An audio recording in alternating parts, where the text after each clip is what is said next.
사람들이 처음 만나면 인사합니다. 우리 서양 사람들은 이렇게 만나면 아무리 낯선 사람이라도 길거리에서 만나면 아침이면 굿모닝 그럽니다. 모닝 그러기도 하고 인사를 합니다. 한국 분들은 옛날에 하도 가난했기 때문에 못 잡수어서 아침 잡수셨습니까? 하고 또 어디로 가십니까? 하고 자꾸 묻습니다. 남이 어디로 가든지 장애를 가든지 뭐 집에 돌아가시든지 근데 어디 가십니까? 그래요. 그러면 나 집에 간다. 나 교회 간다. 뭐 이런 식으로 표현하잖아요. 그럼 자기가 어디로 가는지를 분명히 알아야 되고 가서 뭘 해야 되는지도 알아야 되고 거기에 따라서 내 삶을 결정을 할 수 있습니다. 오래전에 어느 교회에서 세례 문답하는데 할머니 한 분이 세례를 받으려고 문답을 다 끝냈습니다. 그래서 이제 당회에서 문답을 하면서 할머니 왜 예수 믿습니까? 그러니까 천당 갈라고요. 천당을 왜 갑니까? 거기는 황금 보석이 많다 그러던데요. 그러더래요. 천당 가는 이유가 황금 보석을 얻기 위해서 간다면 문제죠. 우리는 언제나 내가 살아있으면서 내가 어디로 가는지 무엇을 해야 되는지 그걸 분명히 알고 해야 됩니다. 교회 왜 가느냐? 구경 아니죠. 교회 왜 가느냐? 가서 내가 하나님 앞에 예배를 한다. 그럼 어떤 예배냐? 오늘 낮에 말씀드렸죠. 뭐든지 의식이 분명해야 합니다. 영국의 시인 가운데 무라는 분이 있었어요. 그분이 이런 이야기를 합니다. 누구든지 생각이 있는 사람은 인생에 있어서 세 가지 질문에 답할 수 있어야 된다 그랬습니다. 여러분 답해 보세요. 첫째는 뭐냐? 나는 어디서 왔느냐? 과거 이야기예요. 여러분 뭐라고 대답하시는지 모릅니다. 다 각자 다르겠죠. 진화론자들은 원숭이가 진화돼가지고 이렇게 돼서 인간이 됐다. 어떻게 우리 태어났습니까? 우리 어머니나 아버지가 나를 사랑하다가 나를 쑥 낳았네요. 내가 태어난 것이 그것밖에 안 된다면 얼마나 비참합니까? 여러분은 뭐라고 대답하실지 몰라도 저는 그렇게 대답합니다. 하나님 꿈이 있어서 김 목사를 땅에 내려보내셨고 하나님의 꿈, 하나님의 뜻 아니면 내가 어떻게 태어났겠어요? 우리는 식구가 많아요. 8남매입니다. 그 가운데 내 하나 낳아도 되고 안 낳아도 되지 않겠어요? 근데 하나님 나를 낳게 하시고 자라게 하시고 목사가 되게 하셨다. 하나님의 그 꿈. 두 번째 질문은 무엇이냐 하면 그럼 지금 우리는 무엇을 해야 되느냐? 과거는 하나님에 의해서 이루어졌다. 그럼 오늘은 현재는 무엇을 해야 되느냐? 여러분 뭘 해야 됩니까? 하나님의 꿈이 담겨져 태어난 인생이라면 나는 그래요. 하나님의 영광을 위해서 산다. 그게 내 삶의 자세 아니겠어요? 목사를 해도 여러분 다 마찬가지 아니겠어요? 오늘 나는 무엇을 해야 되느냐? 그리고 세 번째 질문이 뭐냐면 그럼 난 어디로 가야 되느냐? 미래에 관한 이야기입니다. 생각이 있는 사람은 이 세 가지 질문에 답. 근데 오늘 여러분들에게 제가 이 질문을 딱 던지면서 여러분 어디로 가느냐 물으면 여러분은 뭐라고 말씀하시겠어요? 오늘 우리가 인생을 살면서 하루를 살면서 1년을 살면서 이 나이만큼 지나오면서 난 지금 어디로 방향을 잡고 가느냐? 내 기도의 목표는 무엇이냐? 내가 자녀를 키우는 목적이 무엇이냐? 그것이 분명해야 하거든요. 인생을 네 구분을 한 경우가 있습니다. 어릴 때가 있습니다. 어릴 때는 뭐가 없느냐면 철이 없습니다. 아이고 저거는 철이 없어가지고 어릴 때는 철이 없어요. 그 철이 없다는 말은 뭐냐면 계절을 모른단 말이에요. 여름인데도 털장화 신고 쫓아다니려고 그러고 겨울인데도 러닝셔츠 바람으로 막 뛰어다니려고 철이 없어 그래요. 철을 모른다 이 말이에요. 그리고 청년의 때는 뭐가 없느냐 하면 시간이 없습니다. 공부하느라고 시간 없고 취직하느라고 시간 없고 결혼하느라고 시간 없고 연애하느라고 시간 없고 뭐 말만 하면 시간 없다 바쁘다 바빠 그러고 그럼 장년 때는 뭐가 없느냐 하면요. 장년 때는 정신이 없습니다. 아이들 장가 보느라고 정신없고 직장만 하느라고 정신없고 요즘 어떻게 지납니까? 정신없습니다. 그래. 손주들 와서 뛰어다니고 정신이 없어. 방 치워놔도 또 어지럽지고 정신이 없다 그래요. 노년에는 뭐가 없겠어요? 아직 노년이 안 되어봐서 잘 모르죠. 노년에는요 형편이 없습니다. 말씀하는 것도 형편없고 옷 입는 것도 형편없고 그냥 저희 같은 사람은 형편없이 삽니다. 근데 오늘 예수 믿는 사람은 뭐가 없을 것 같아요? 정신이 없어요.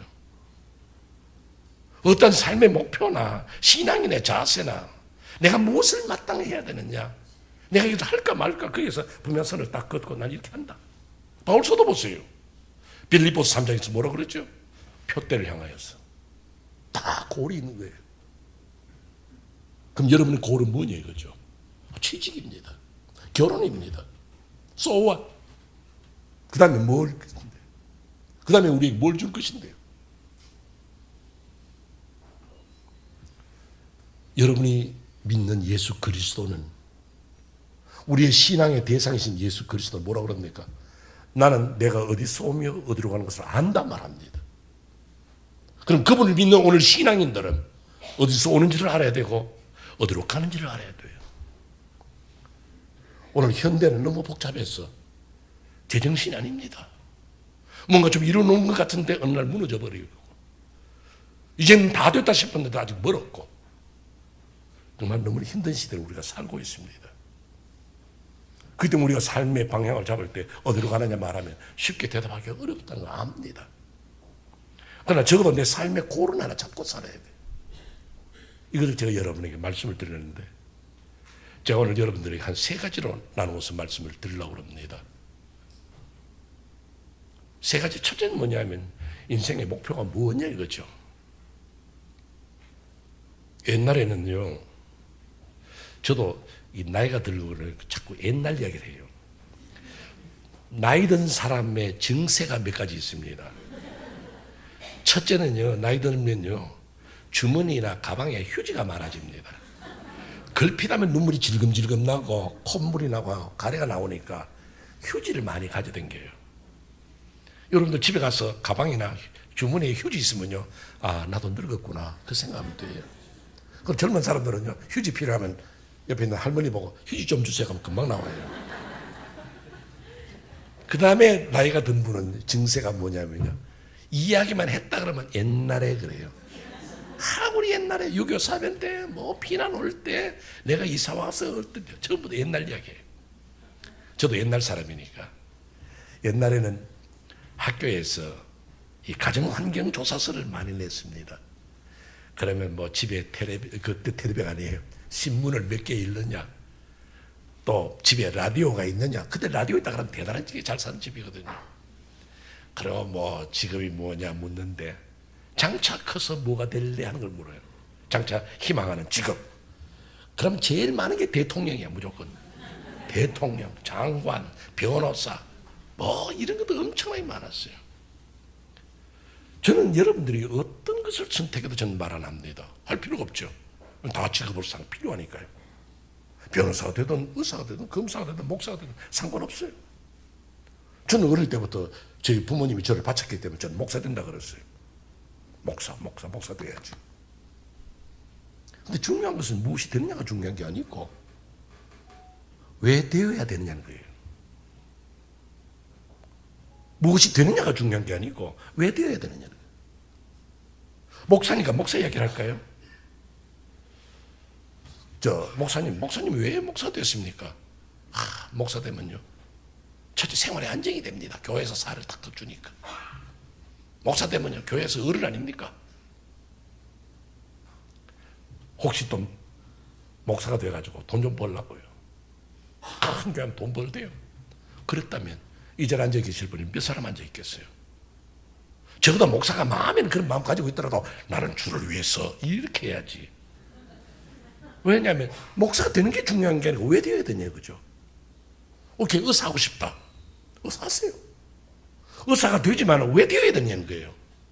닥터 되면 존경받지 않습니까? 닥터 되면 돈 잘 벌어요. 요즘에는 무슨 성형외과 무슨 과 하면 돈 잘 벌어요.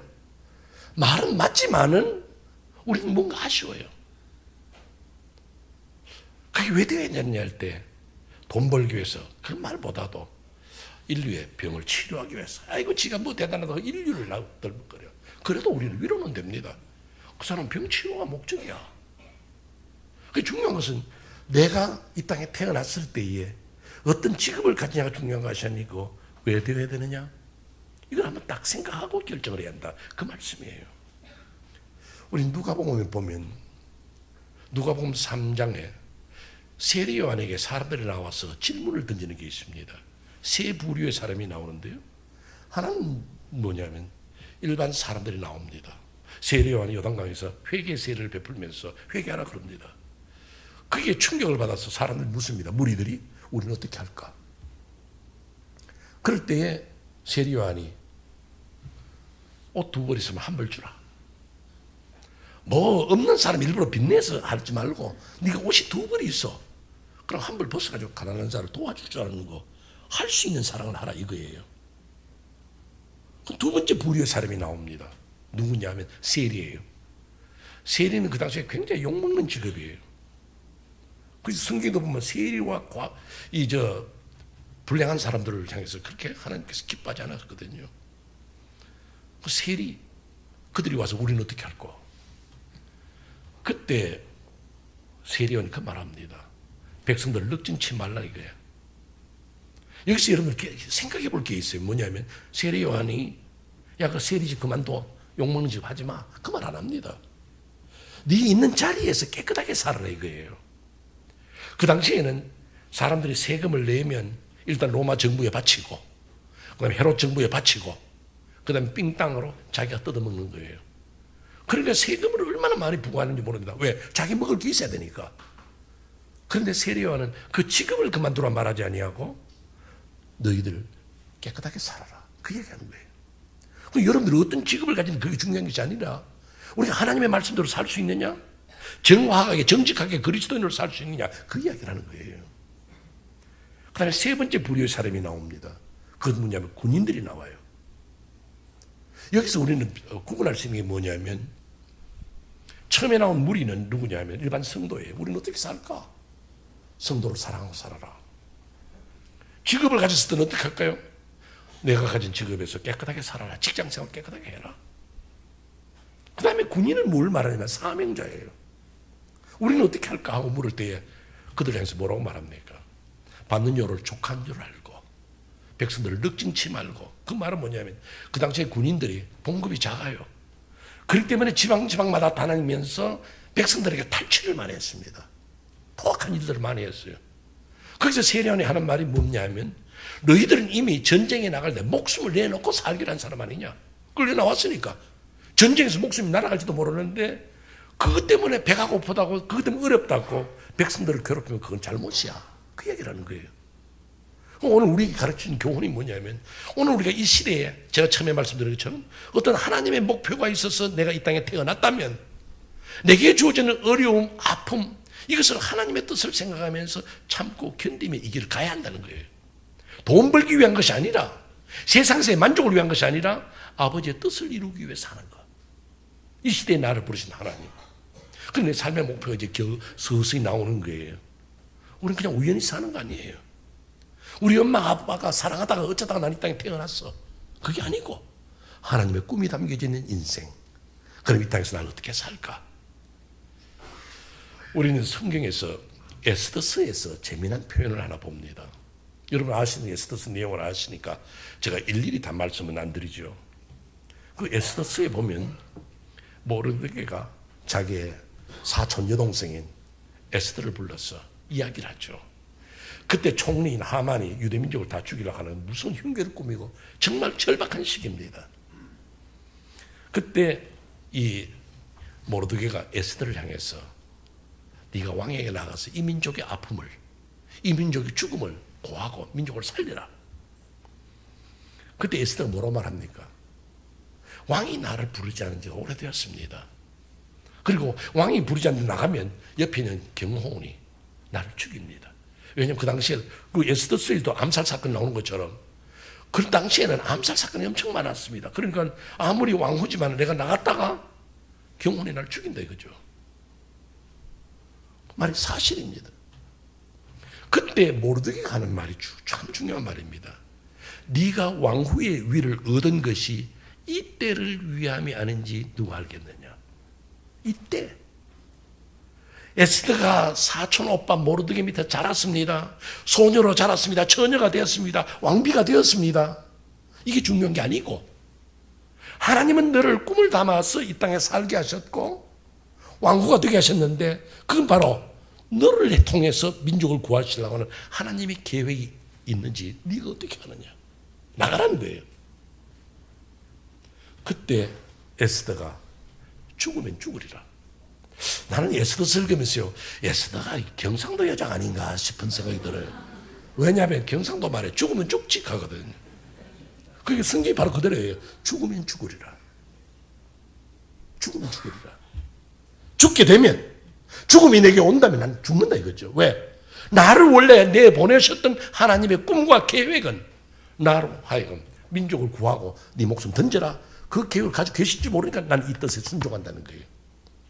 우리는 그냥 사는 것이 아니고 이 때를 위해서, 이 시대를 위해서, 이 한국 교회를 위해서, 여러분의 가정을 위해서, 여러분이 함께 있는 시집의 신앙생활을 위해서 여러분을 세운 줄 누가 압니까? 그 때문에 우리는 그냥 사는 것이 아니고 내가 그냥 어쩌다가 이 가정에 결혼해 온 것이 아니고 내가 어쩌다가 이 직업을 얻은 것이 아니고 하나님의 꿈이 내게 담겨 있다. 그렇다면 나는 어떻게 살까? 이걸 늘 생각할 수 있는 그리스도인이 되시기를 주의 이름으로 축원합니다. 그럼 두 번째 제가 드리고 싶은 말씀은 제 삶의 목표를 잡습니다. 우리는 하나님의 나라를 세우기 위해서, 이 때를 위해서 하나님 나를 세우셨다. 난 주를 위해서 살겠다. 좋아요. 그런데 내가 아무리 삶의 목표를 세워도요, 이 잘못 계산하면 우리는 엉뚱한 데로 가기가 쉽습니다. 예를 들어서 제가 정문교회로 온다고 자동차를 타고 오는데 얼핏 고속도로 잘못 들어가지고 엉뚱한 데 가서 인천 가 있든지 아니면 강남 가 있으면 이 문제가 큰 거예요. 내가 삶의 목표를 아무리 잘 잡아도 내가 실수해서 그 삶의 목표를 못 이룰 때도 있고 잘못 갈 수도 있습니다. 많은 케이스가 있어요. 그런데 제가 여러분들에게 세 가지 경우만 이야기를 드릴게요. 제가 뭐 그 케이스를 말하자면 뭐 10가지도 20가지도 있죠. 그런데 짧은 설교 시간에 그렇게 여러 가지를 말씀드릴 수 없으니까 세 가지만 말씀을 드리죠. 첫째는 뭐냐면요, 내가 인생의 목표를 아무리 세워도 이기적인 삶을 살면 실패합니다. 이기적인 거. 오늘 현대를 뭐라고 말합니까? 현대를 어떤 사람들은 I, my, me 시대라고 그럽니다. 나를 내세우고 내 것이 최고고 나 내세우는 거. 정말 그런 것을 많이 느낍니다. 제가 캐나다에 이민 갔을 때가 몇 년도냐면요, 75년도예요. 1975년도. 내가 그 이야기하면요, 와, 난 나지도 않았는데 그래요. 그럴 때 제가 이민을 가는데요, 그때는 미국이나 캐나다의 그 분위기는요, 그 자동차를 타고 간다든지 하면요, 그 자동차 창문 다 열어놓고 그 볼륨을 크게 와 그러면서 음악 소리 크게 들렸어요. 그리고 또 이만한 그 스피커 달린 큰 스테레오 있잖아요. 그걸 메고 다니면서 내가 좋아하는 노래니까 너희들 좀 들어보라 하고서 막 떠들었어요, 길거리에서. 그때는 소음으로 그렇게 뭐 처리하지도 않았던 것 같아요. 근데 요즘 현대는 어때요? 전부 다 자기 귀에만 딱 꽂고 내 좋아하는 음악, 내 좋아하는 코미디, 내 좋아하는 친구들과 전화만 하지. 어디는 길 가다 보면 미친 사람 같아요. 뭐 혼자서 하고 혼자서 고개 끄덕끄덕 하고 하는데 저기 돌았지 싶은데, 전에는 내가 좋아하는 노래가 있으면 다 같이 듣자, 들어봐라, 좋은 거야. 근데 요즘엔 남 상관 안 합니다. 나밖에 몰라요. 그러니까 누가 뭐 하느냐 상관없어요. 길거리에 사람이 죽어도요, 나와 관계없으면 그냥 피해버리면, 왜 괜히 경찰에 끌려가가지고 또 뭐 조서 쓰는데 또 도와. 난 싫다는 거죠. 나만 생각합니다. 나 중심이에요. 성경에 나오는 불신앙인들의 모습들을 보세요. 언제나 자기만 생각한 사람이에요. 예를 들어 대표적으로 탕자, 누가복음 15장에 탕자 보세요. 아버지요, 내게 돌아올 내 몫을 내게 주소서. 나밖에 없어요. 그 재산 내가 받아야 되는 거예요. 나 이거 가지고 떠납니다. 아버지 관계하지 마소서. 자기밖에 없어요. 그것이 결국엔 불행을 안죠. 그냥 우리 사람들 살아가면서 나 중심으로 산다는 게 얼마나 무서운지 모릅니다. 누가복음 12장에 그 부자 보세요. 큰 부자가 뭐라고 말합니까? 내가 많은 것을 얻었으니 내가 내 곳간을 짓고 내 영혼아 먹고 마시자. 나밖에 없어요. 그렇게 실패하는 거죠. 그럼 여러분들이 나를 생각하지 아니할 수는 없습니다. 그러나 하나님이 내게 주신 재능이 있어. 하나님이 내게 주신 물질이 있어. 하나님이 내게 주신 건강이 있어. 그럼 이것을 이웃을 위해 살 수는 없을까? 내 주변의 성도를 위해서 살 수는 없을까? 여기까지는 발전할 수 있어야 한다 그 말입니다. 근데 우리는 너무나도 이기적으로 우리가 삶을 살기 때문에 인생이 실패했다는 거죠. 그래서 여러분들이 언제나 내 삶을 결정할 때 내 중심으로 결정하는 것이 아니라 하나님은 어떻게 하셨을까? 하나님을 생각하는 거예요. 하나님의 시선으로 이 땅을 보고 하나님의 시선으로 내 주변을 보고 그분의 뜻에 따라서 난 살아보겠다. 이 자세가 있어야 된다 이거죠.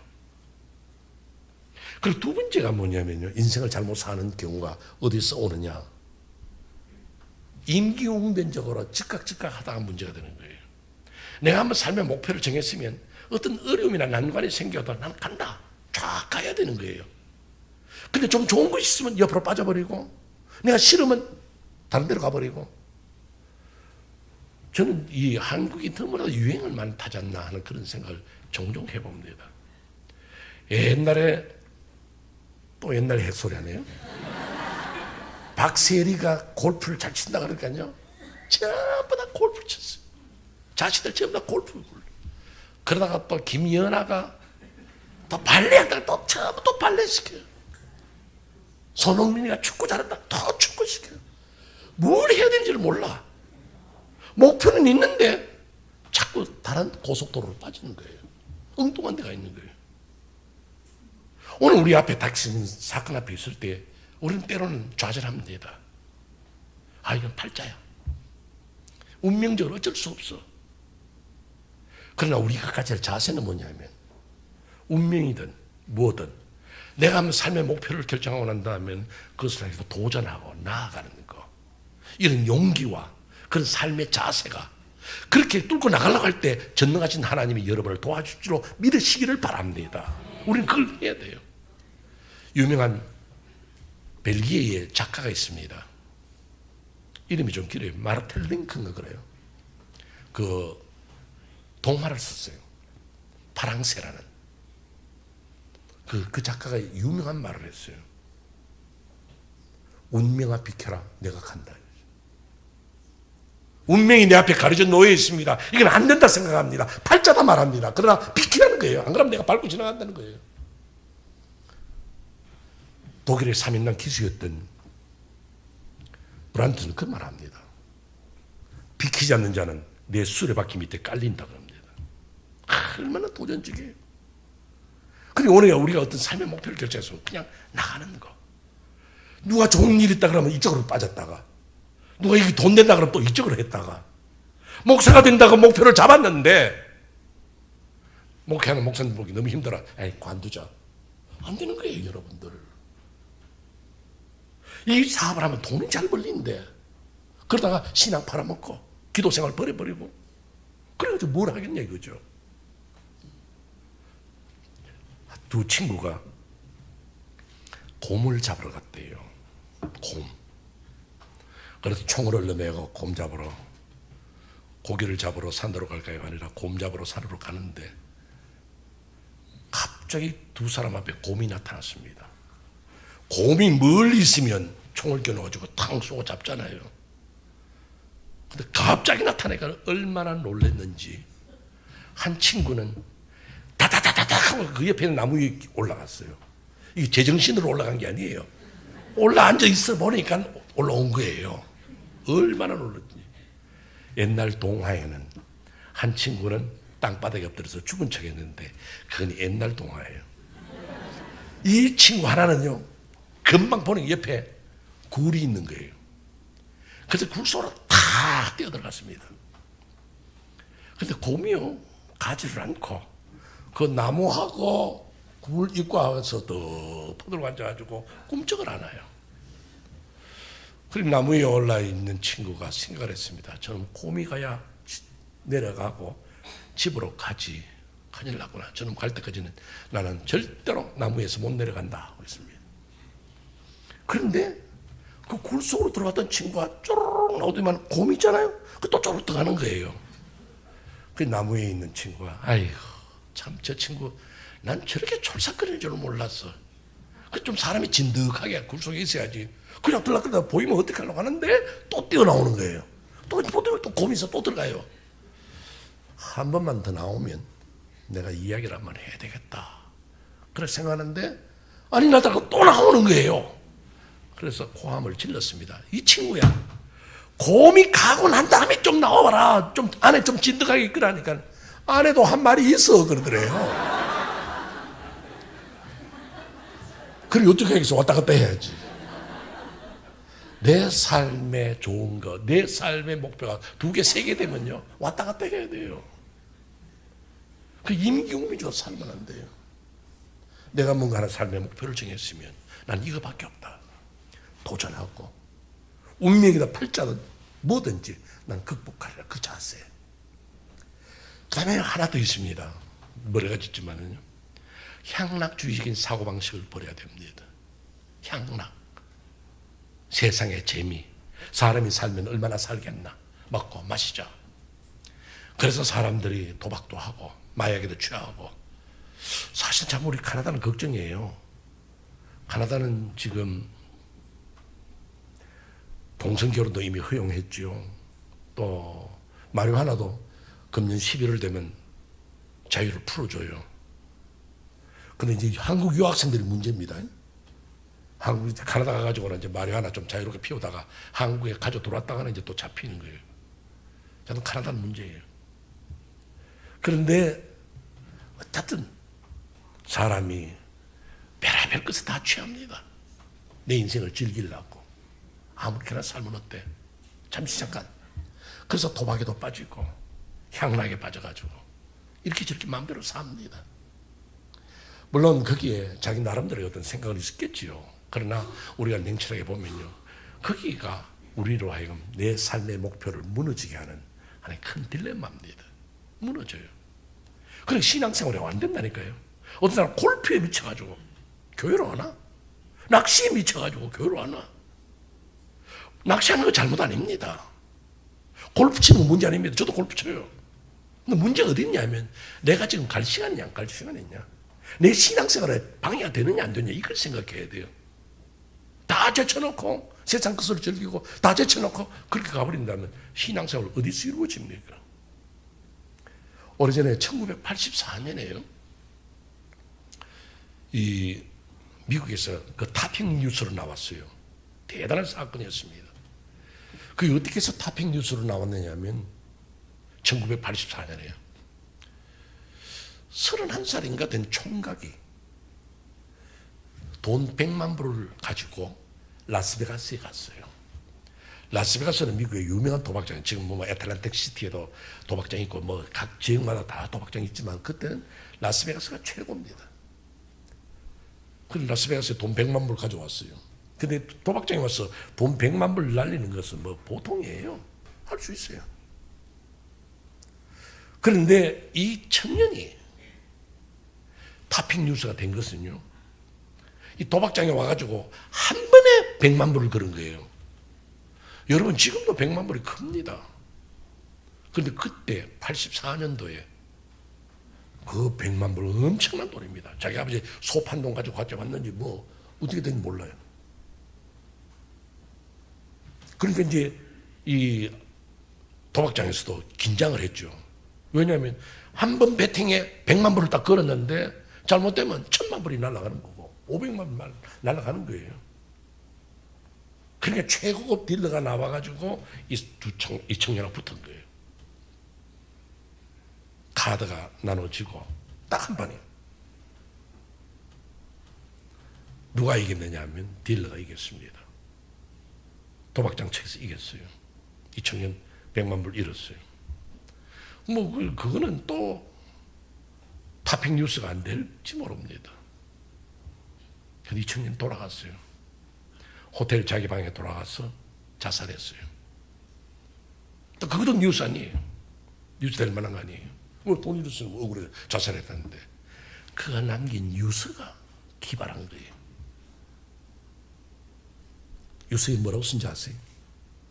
내 그럴 줄 알았다는 거죠. 사람들은요, 그럴 줄 알면서도 죄를 지어요.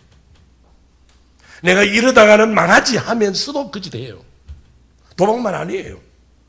내가 이런 식으로 신앙생활 하다가 하나님을 맞지 그러면서도 그 길로 가요. 내가 이러다가는 언젠가 들통나지 알면서도 그 길을 가요. 왜 인생을 그렇게 살아야 돼요? 오늘 우리는 남 이야기를 하는 게 아니에요. 나는 어떻게 신앙생활 하느냐는 거죠. 내 자신이 정말 하나님 보시기에 부족함이 없이 온전한 그리스도인으로 사느냐. 여러분 다 모릅니다. 아내는 남편을 모르고 남편은 아내를 몰라요. 자식은 부모를 모르고 부모는 자식을 모릅니다. 그러나 누구나 아느냐? 나는 압니다. 나는 내 자신 알아요.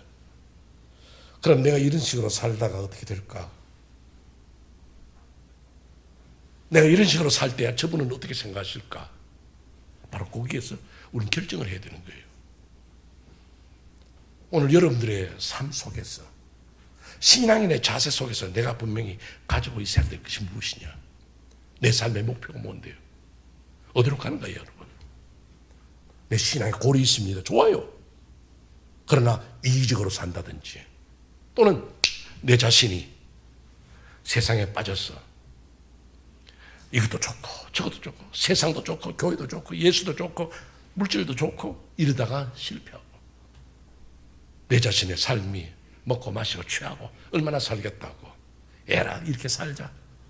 사람들 보세요. 담배 피우는 분들 보세요. 그거 피우다가 암 걸린다고 그러는데도 일단은 피우고 보는 거고 그러다가 클럭클럭 하다가 이제 또 가는 거예요. 오늘 우리가 그렇게 삶을 살지 말고 내가 이미 삶의 목표를 그렇게 잡았다면 우리는 그 길로 가는 것을 최선으로 살자 이거죠.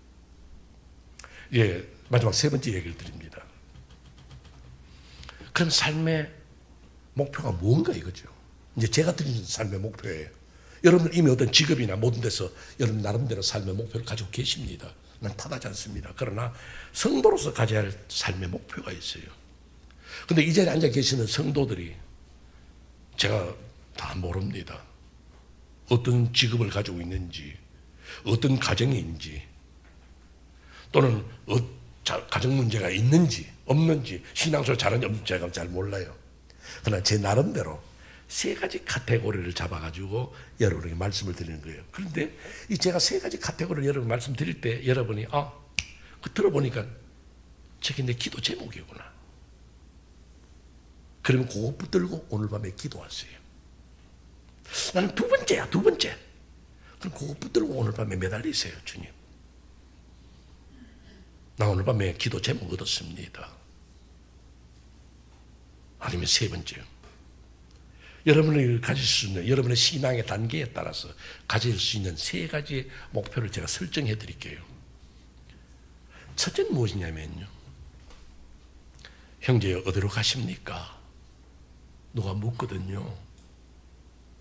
여러분 대답할 수 있는 건 탕자를 기다리는 아버지께로 돌아갑니다. 주님, 내가 살아오는 것이 아버지의 품을 떠난 삶. 아까 말씀드렸잖아요. 탕자가 어땠어요? 이기적인 삶을 살았죠. 탕자가 어땠어요? 향락에 빠져서 재산 다 방탕하고 살았어요. 그때 제가 정신을 차리고 아버지께로 가자.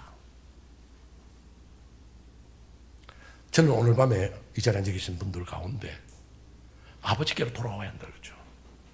여러분이 탕자가 아버지께로 돌아온다 그러니까 아이고 저 술집이야. 저 술이 취해가지고 엉망인 것들. 저 나이트클럽 돌아다니는 저것들이 회개하고 돌아와야 돼. 아닙니다 여러분. 이기적으로 살면서 아버지를 잊어버렸던 사람, 아버지의 품을 떠났던 사람, 몸은 교회에 와 있는데 예배는 드렸는데 정신은 다른 데 있어. 정신이 없단 말이에요. 그런 분들이 아버지께로 돌아와야 돼요. 저는 그렇게 열심히 있었는데 이제 열심히 없어졌어. 저는 하나님 말씀만 들으면 그렇게 눈물이 났는데 요즘에는 목사님 설교를 듣다 메롱메롱해. 감동이 없어. 그분이 돌아와야 돼요. 저는 붕해라 그러면 보따리 싸들고 기도원으로 올라가고 했는데 밤에 철야해 가면서 교회를 지켰는데 이제는 교회에서 붕해한다. 우리 교회 한 행사하는가 보다. 그거로 끝났지. 난 아무런 관심이 없어. 그분이 탕자예요. 탕자는 술집에 있는 그 사람을 말하는 게 아니에요. 지금 아버지를 떠난 사람은 다시 돌아와야 돼요. 오늘 밤에 사랑하는 성도 여러분, 전 여러분의 신앙 상태를 모릅니다. 그러나 분명히 이 말씀이 여러분의 귀에 들려졌을 때에는 바로 납니다. 주님, 내가 오늘 밤에 돌아가기를 원합니다. 고백이 여러분 속에 계시기를 주의 이름으로 축원합니다. 우리는 돌아가야 돼요. 그렇지 않으면 여러분의 영혼이 피폐해지고 여러분의 삶이 무너지는 겁니다. 제가 부흥회로 와서 우연히 이야기한 것 같아요. 저는 철저한 하나님의 섭리주의자입니다.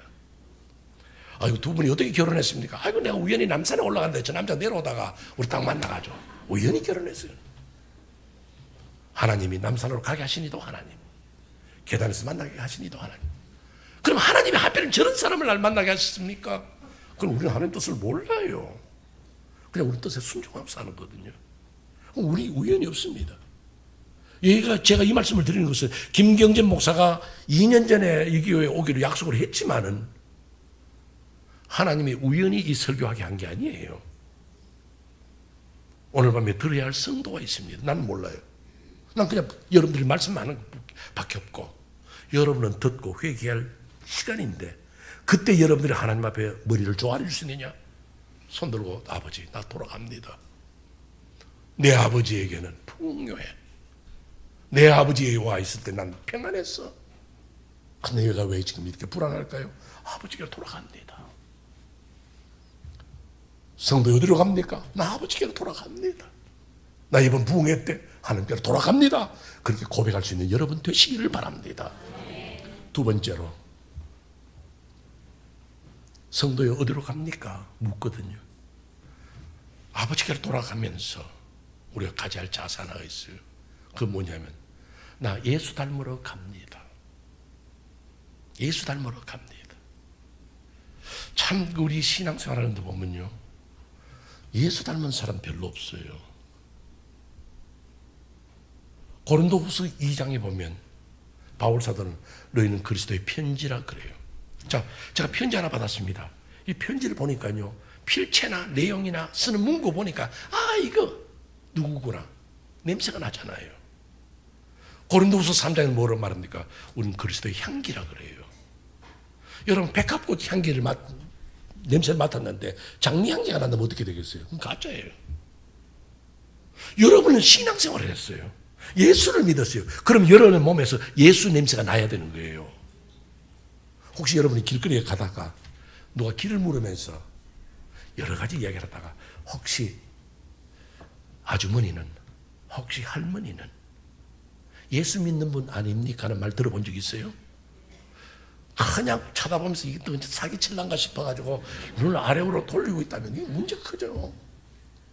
저는 이런 한국에 오면서 비행기를 타잖아요. 그럼 저는 비행기 안에서 입 다물고 그냥 가만히 혼자 있어요. 난 혼자 있는 게 좋아요. 가만히 있어요. 그럼 또 어떤 옆에 앉은 신사분이 또는 어떤 아주머니가 말을 겁니다. 그러면서 토로도 삽니까? 그럼 어떻게 사람이 묻는데 예, 토로도 삽니다. 언제 오실까? 어떻게 가고요? 저는 이미 나와가지고 그냥 오래 살았습니다. 그래요? 그럼 저도 또 물어야 돼요. 저 토로도를 방문하셨습니까? 뭐 이렇게 저렇게 물어요. 그런데 그분이 제게 묻는 게 하나 있습니다. 토로도에서 뭐 합니까? 그래요. 그럼 나는 꼭 먼저 그때 물어요. 뭐 하는 사람 같습니까? 그래요. 그래서 이제 더 폼 잡죠. 뭐 하는 사람 같습니까? 그러면 보더만 비즈니스 합니까? 그래요. 얼마나 섭섭한지. 혹시 목사님 아니십니까? 그럼 얼마나 좋겠어요. 저를 보고는 꼭 하는 말이 비즈니스 합니까? 그래요. 그 제가 그랬어요. 아직 너 멀었어. 내 몸에서 예수 냄새가 나야 되는데. 물론 거기서 내가 성경책 꺼내가지고 더 보고 있으면 아마 목사님 아니면 장로님이겠다 그러겠죠. 난 그냥 가만히 있거든요. 근데 예수 냄새가 안 나더란 말이에요. 예를 들어서 학교에서 교수나 또는 교회 부목사들이요. 담임 목사님 오래 모시다 보면 닮아요. 옛날에 박조준 목사님은 설교하면 한경직 목사님 냄새가 났어요. 근데 우리는 예수를 20년, 40년 믿었는데도 예수 냄새가 안 나요, 여러분. 부부도 닮잖아요. 부부도 식성이 닮아지고 성질도 닮아지는데요. 여러분 왜 그렇게 예수는 그렇게 오래 믿고 여러분 교회 와서 목사님 설교할 때 농사 잘 짓는 이야기를 합니까? 비 올 때 어떻게 하면 좋다 그럽니까? 건강 안 좋을 때 양배추 잡수라 그럽니까? 이 목사님이 여기서 한 설교는 예수밖에 없었어요. 근데 왜 우리는 예수 안 닮냐 이거죠. 부부도 닮는데 살다 보니까 닮잖아요. 저는 이 어릴 때 옛날에 안 그럽니다. 어릴 때 그 교회에서 학위 성경학교를 하거든요. 제 아버님이 장로님이었어요. 학위 성경학교를 하면 이제 그때 모든 사람 직장에 나가니까 그때는 이제 청년들, 대학생이나 또는 청년들이 이제 여름 성경학교를 교사로 보조하고 수고했거든요. 그럼 교회에서는 고맙다고 점심 대접을 해요. 그런데 이제 우리 어머님이 장로 부인이고 그때 집사였는데 이제 그 교사들 수고했다고 식사를 한번 대접을 했어요. 그때 뭐를 대접을 했냐면 짜장면을 했어요. 그런데 기왕 짜장면 하는 거 교사만 대접할 게 아니라 그냥 벌려놓은 잔치. 그래서 이제 당회원들도 오시라 그러고 재직들도 오라 그러고 구역 권찰도 오라 그러고 동네 사람 온 교인 다 모은 셈이에요. 그래가지고 짜장면을 대접을 하고 먹였는데요. 먹고 나니까 남은 광주리가 12광주리라 산더미처럼 남은 거예요. 실컷 먹여놓고도 그때 냉장고 없었거든요. 그러면 그 시골 아주머니가 그걸 내버리겠어요? 그날 저녁에도 짜장면, 그 다음날 아침에도 짜장면, 그 다음날 점심도 짜장면, 그 다음날 저녁도 짜장면 넣는데 그거 끝날 때까지 짜장면 먹었어요. 근데 다른 식구들은 괜찮았어요. 근데 나는 딱 문제가 생겼어요. 짜장면 그러면 그때부터는 머리가 아프고요. 정말 여러분 한번 그래 보세요. 얼마나 힘든지. 이거 트라우마가 된 거죠. 딱 해서 그때부터 난 짜장면, 우동 이거 다 끊었어요. 어느 정도냐 하면요. 여러분들 이 식당 같은 데 가면 이 국수 그때 발쳐놨잖아요. 그것만 봐도 국수가 연상이 돼가지고 머리가 아프고 이 여름에 난방 샤스 같은 게 줄무늬 있잖아요. 줄무늬만 봐도 머리가 아픈 거예요. 남은 고생했는데 그냥 웃고 계시네. 그때부터 우동 짜장면 딱 끝냈어요. 그렇습니다. 그리고는 이제 결혼을 했지요. 결혼했는데 제 집사람이 이게 또 국수의 도사야. 여러분 국수라 그러면 이 사람은 자다가도 벌떡 일어나는 사람이고 여러분 국수를 집에서 잡술 때 보통 이제 우리 집안에 어른들이 캐나다 오셔가지고 같이 식사할 때 있었거든요. 그러면 우리 아버님이 식사하시다가 국수라는 걸 잡수다 보면 자꾸 뚝뚝 끊어져가지고 있잖아요. 우리 사람은 그것도 먹어요. 시아버지가 잡수던 건데도 그거 놔주세요 내가 먹을게 할 정도로 국수를 좋아하는 사람이거든. 난 그것도 모르고 그럴 줄 알았으면 결혼했을지 아닌지 모르겠는데 하고 보니까 국수를 엄청 좋아하는 사람이야. 제가 선전포고를 했습니다. 나는 국수를 안 먹는 사람이요. 그러니까요. 우리 사람이 또 무슨 예수님이나 된 것처럼 뭐라는지 아세요? 사람이 어떻게 밥만 먹고 삽니까? 국수도 먹어야지. 그래야지 그 뒤부터 밀가루 음식을 해주는데요. 서서히 먹다 보니까 저 지금 국수 잘 먹습니다. 여러분 이제 짜장면 한번 사줘보세요. 제가 먹죠. 부부도 살면서 먹을 수 있는데 부부도 살면서 닮아가는데 어째서 예수는 그렇게 안 닮았고 참 이게 숙제예요. 내 모든 소원, 기도의 제목 예수 닮기 원합니다. 사랑하는 성도 여러분, 기도 제목 크게 잡으세요. 주님, 내 몸에서 예수 그리스도의 향기가 나게 하여 주옵소서. 내가 예수를 닮아가게 하여 주옵소서. 길거리에서 쇼핑센터에서 처음 만난 사람인데 내 손을 잡으면서 예수 닮았네요. 그런 소리를 들을 수 있다면 얼마나 좋겠어요. 형제 어디로 갑니까? 예, 나는요 예수 닮으러 갑니다. 그게 내 생애 목표입니다. 마지막 세 번째입니다. 누가 묻습니다. 형제 어디로 가십니까? 성도님의 삶의 목표는 뭡니까? 그럴 때 여러분 뭐라고 대답하실래요? 예수 닮는 거 귀한 일이에요. 근데 제가 마지막 세 번째 카테고리를 드리는 말씀은요, 저요 예수를 위해 살다가 예수를 위해서 죽으러 갑니다. 이것이 내 생의 마지막 목표가 되어야 됩니다.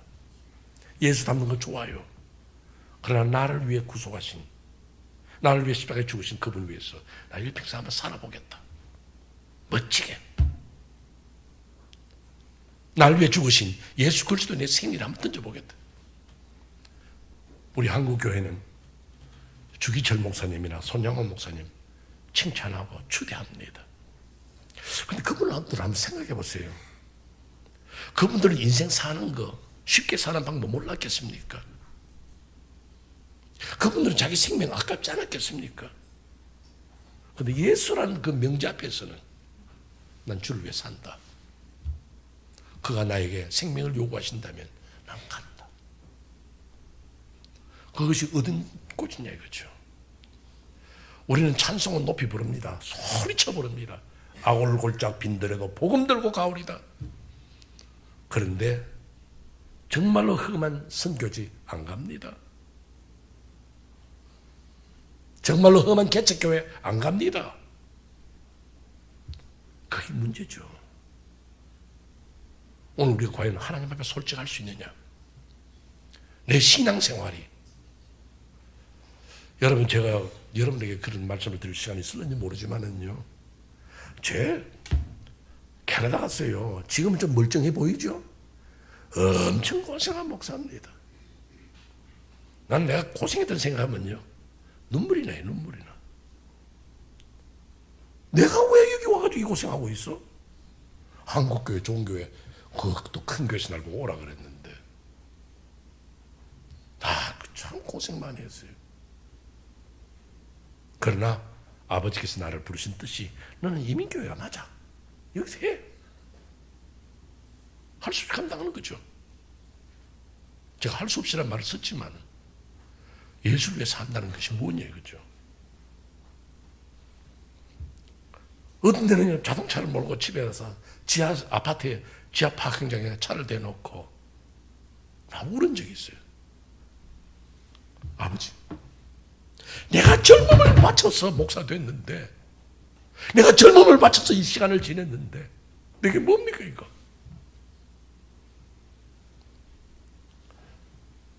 난 내 자랑을 하는 것이 아니고 우리 모두가 다 그리스도를 살자.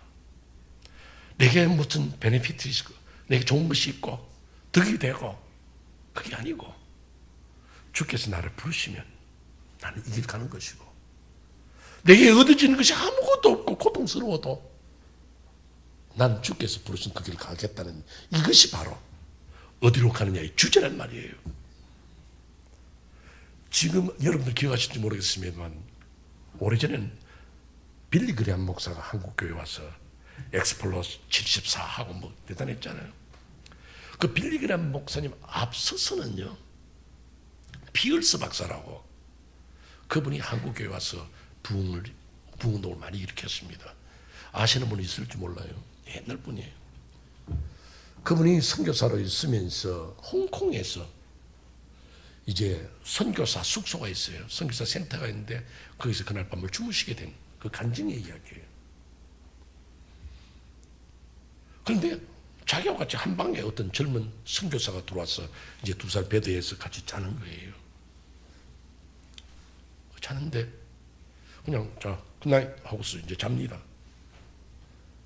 그럼 피얼스 박사도 이제 누워 자고 그 청년 자는데 한참 자는데 막 우는 소리가 나는 거예요. 하고 우는데 보니까 이 젊은 청년이 우는 거야. 그래서 큰들 깨웠습니다. 왜 당신이 이렇게 우느냐? 그러니까 자기 이야기라는 거예요. 자기는 서장에, 이거 지금 말하면 티베트예요. 티베트에 선교는 그 불교가 얼마나 강해요.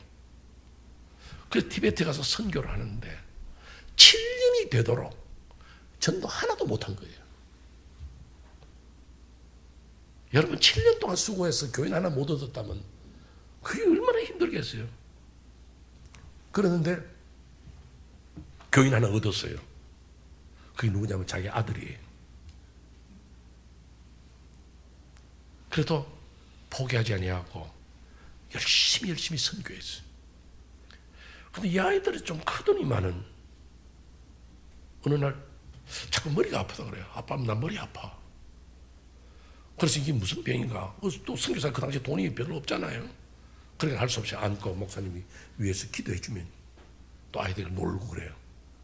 근데 그것이 자꾸 단축이 되고 자꾸 더 아픈 거예요. 안 되겠다 싶어서 좀 큰 도시로 나가서 뭐 티베트 가면 큰 도시 지금부터 거의 뭐 70년대 60년 되니까 뭐가 있겠어요. 그래도 데리고 나가서 진찰을 받았어. 그리고 그 티베트인 큰 도시에서 어서 하는 말이 얘 뇌에 무슨 문제가 있는 것 같습니다. 여기서는 전혀 손을 못 대니까 홍콩에 나가 보십시오. 홍콩에 나가면 거기 중국에 큰 도시가 있으니까 거기 가서 진찰 받아보라는 거예요. 아마 자기가 알기에는 뇌에 문제가 있는 것 같다는 거예요. 그래서 이 아이를 안고 사모님하고 홍콩으로 왔어요. 홍콩에 와서 진찰을 하니까 의사가 하는 말이 이 아이가 뇌에 종양이 있는 것 같다는 거죠.